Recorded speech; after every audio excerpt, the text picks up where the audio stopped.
أهلا وسهلا بكم متابعين سبورت في كل مكان، فقط وحصريا عبر قنوات بين سبورتس، وهي وسيلة أخرى تعتبر سرقة.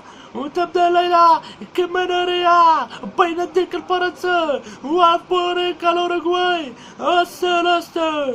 نبدأ بتشكيلة الفريقين. بين الديك الفرنسي فارس المرمى جولاريس، أمام بخط رباعي بافارد وهرنانديز وسوني قلب الدفاع رافائيل فاران وسامويل أومتيتي. أما في خط المنتصف نيغولو كانتي وبول بوجبا وكريستيان توليسو، وأمام ثلاثي رهيب كيليان امبابي وأنتوني جريزمان وأوليفر جيرو.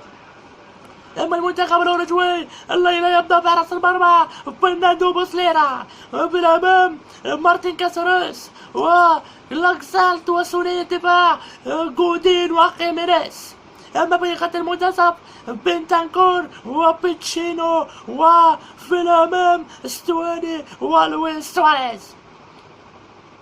نبدأ الليلة مشاهدينا الكرام، نارية يا حبيبي نارية ولا طريقة الكبار. مباراة ربع نهائي كأس العالم روسيا 2018. الكرة متربحة مباشرة الآن للديك الفرنسي. أنتوني جريزمان على التنفيذ. جريزمان يعطي كرة، جول جول.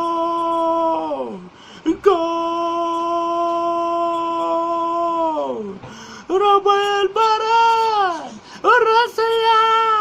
الرأسية نارية صاروخية على يمين فرناندو بوسليرا، 1-0 لفريق الفرنسي.